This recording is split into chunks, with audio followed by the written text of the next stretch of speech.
Hey guys, Joe's Hand here, and it is morning. It is Monday, and I am working on some computer stuff today. It's been a little while. Thought I'd go ahead and whip out some computer stuff. What I'm going to do today is break out my old X58 motherboard. Some of you remember it, some of you don't. For those of you who don't, please check out the video that's in the description below or in the card above.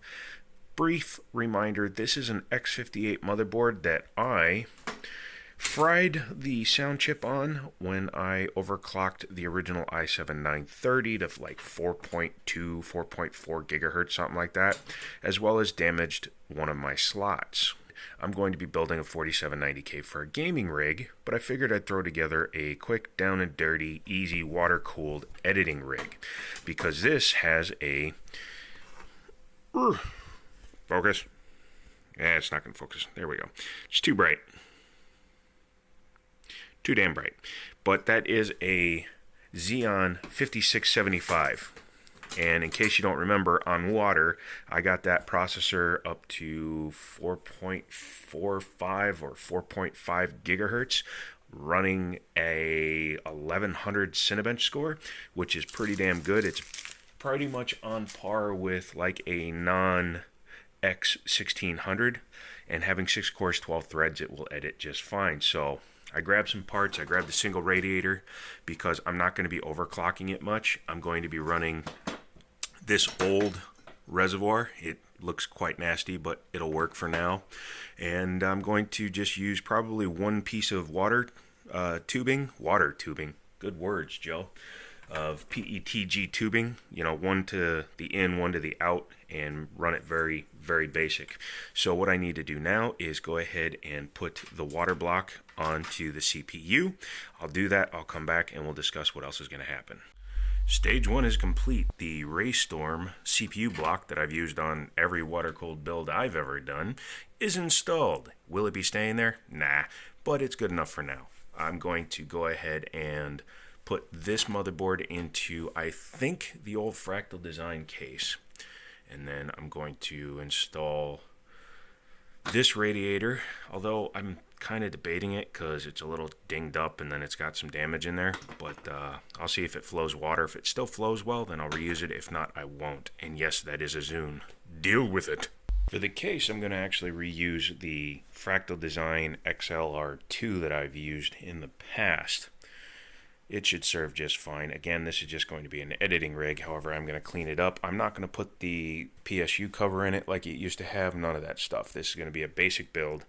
I just need to throw something together so I have it. And I know the motherboard will fit. And that's the only reason I'm doing it. So, continuing on from this point. Although I'm still debating whether to throw one of my 770s in it or not. Which I may do. Now, I wasn't sure, but I've decided not to use a water-cooled graphics card.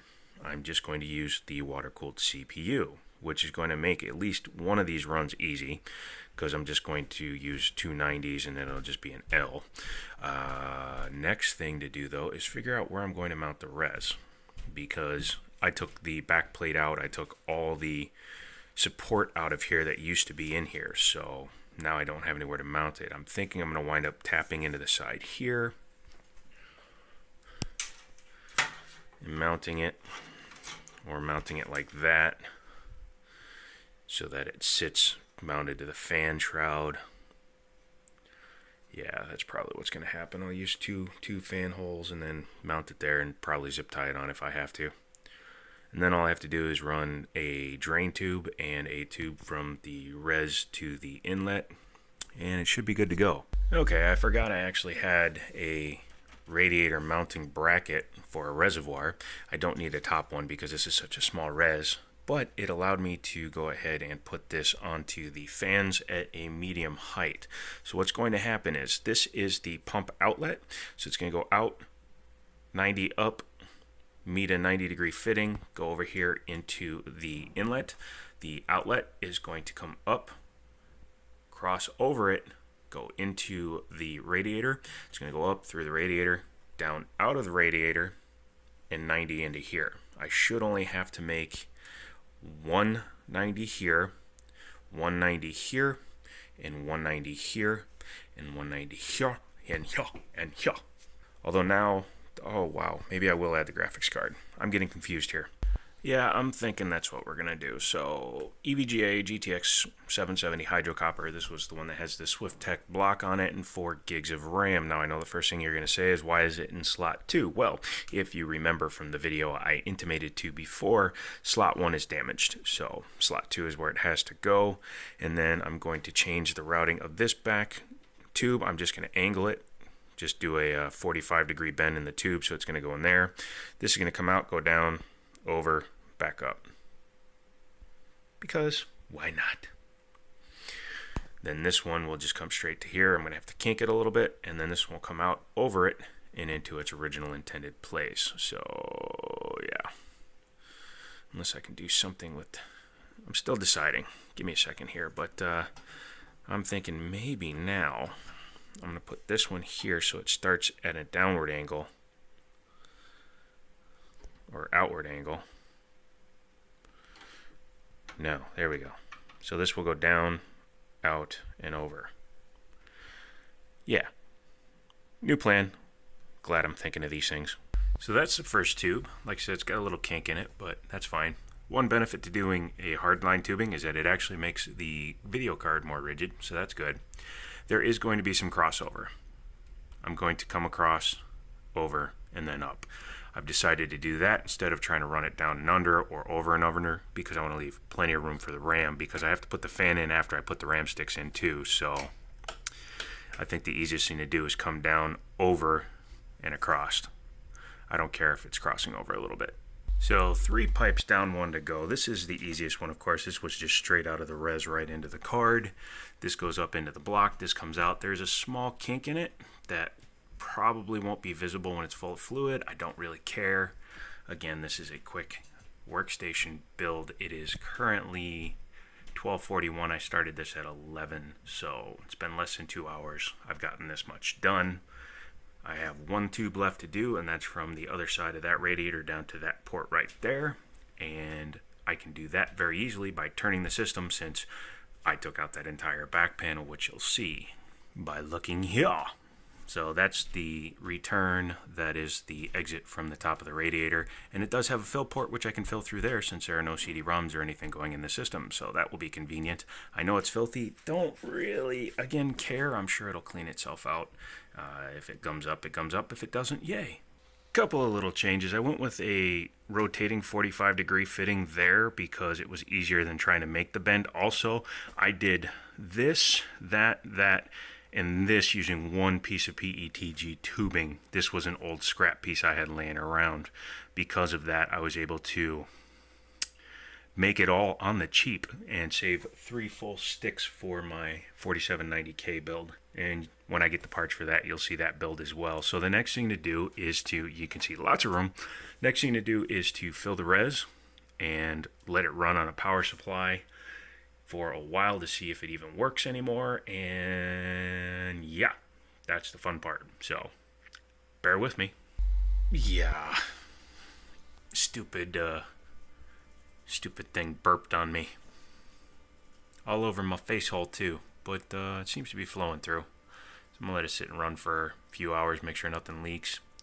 And then I'll actually install this power supply, get it wired up, and see what the system can do again. I'm just going to throw a 1 terabyte hard drive on the back of the cage, along with a SSD for a boot drive and probably 24 gigs of RAM, and make it an editing machine. And then we'll be done with it. So I don't have a side panel on this side because I cut it up, but I do have the original back panel, and I'm going to put that on there when I'm done. So at least it'll be closed off, but next time you see this, hopefully it'll be running. So I went ahead and threw it all together, just grabbed an SSD, threw it in there, have the 770 getting updated right now, and then just kind of testing it out. It seems to be working. I threw some random DDR3 in there. I've got better stuff laying around, although that Dominator stuff is pretty good, 1800 megahertz RAM, but it's only seeing 6 out of the 8 gigs that I've got in there right now, so we'll see what happens. That pump is super loud. Nothing I can do about that. It was a pump I got for basically nothing, especially when I sold the 580 hydro copper that it was attached to. This has got 4 gigs of VRAM, so for processing video it should be just fine. So I have no need to install the other card. Looking at real temp, because the system is running at stock right now. It's doing all right.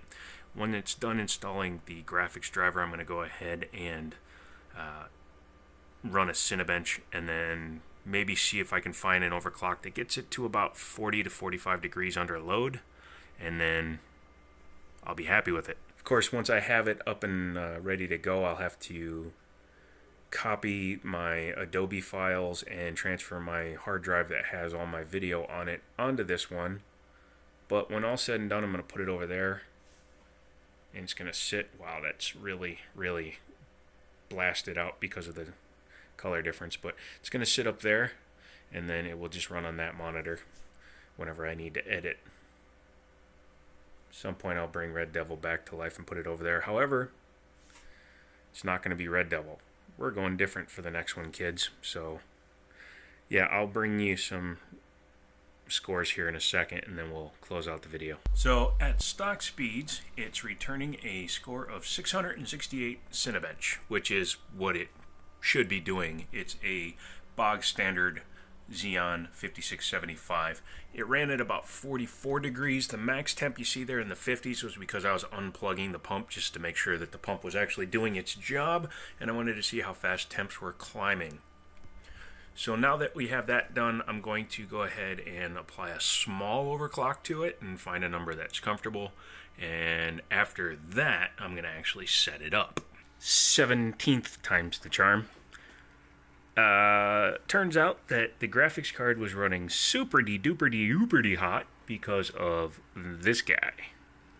Red hands, because when I was plumbing it up, I was plumbing it the way I had it when I had dual graphics cards in there. When you had two graphics cards, what I had was I had it going into the block, out of the block, into one card, into the bottom card, out of the bottom card, into the top card, and up to the radiator. In this configuration, I had it running straight up this one and out this one, which anybody will tell you means it's going to bypass the entire card, and it did. So I changed it. I extended that tube, or I made a new tube and moved it over to here. It's now moving over here, and yeah, it's only about 70 degrees cooler.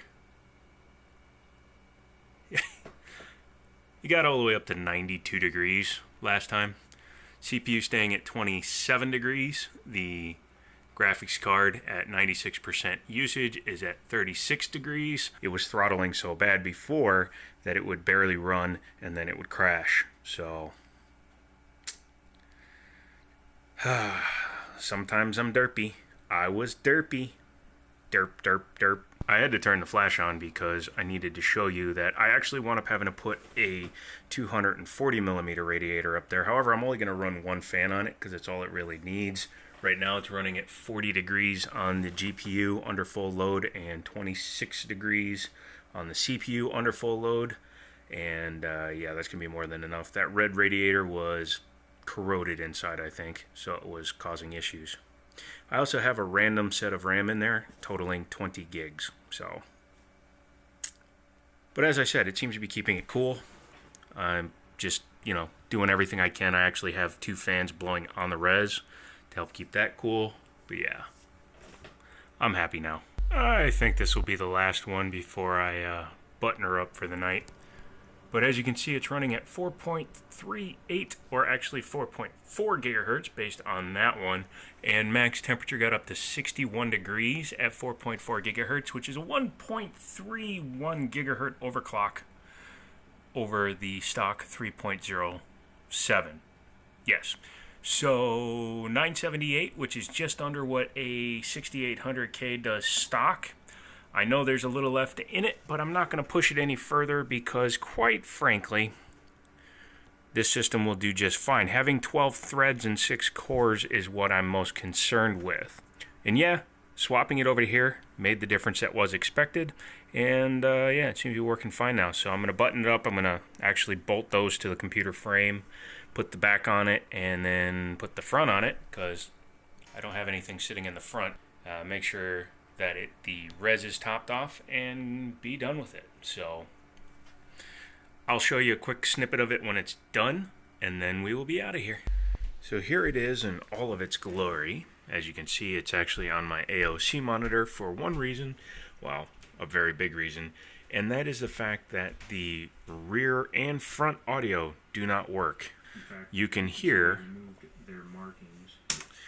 That by running the audio through the graphics card into the monitor, from the monitor into my speakers, I have audio. And I have to get another video cable for that monitor. I probably have a couple laying around, but I gotta dig one out. And then this will just be a workstation for doing editing and stuff. Last update to the video, and as you can see, I've actually put the PSU shroud back in. I wasn't intending to, but I decided to at the last minute because this was just a jumble of a mess and I didn't like it. So I went ahead and did that. Last thing I did was I installed a slim radiator. You can see it's only about 2/3 the size of a regular one, and it's just there to help cool off the front of the radiator. I'm using some spacers, which are just some adjustable nuts from a kit that I've had laying around forever. And yeah, so now that the system's getting powered on, let me go ahead and get booted into it, and I'll show you what I plan on doing. So now that it's up and running, you can see I have both my screens set up. You'll have to excuse me, I'm a multitasking fool. I went ahead and fixed my front sight on my Taurus Beretta clone, which you haven't seen the video on, but that's the next one coming out. So keep your eyes open for that. That's why I have nail polish. Obviously these QT coals don't need them. It's a tablet I use when I'm downloading stuff. So let me just move this out of the way. With 2 monitors available for my editing pleasure, I intend to run it like this. So this is obviously Adobe, which almost all of us use, and I'll have video there, the timeline to scrub there, big butcher knife there. Then over here I'll have, effects, progress, sound, and source, and where the videos are coming from. So that's going to be what the workstation is. Fairly simple setup.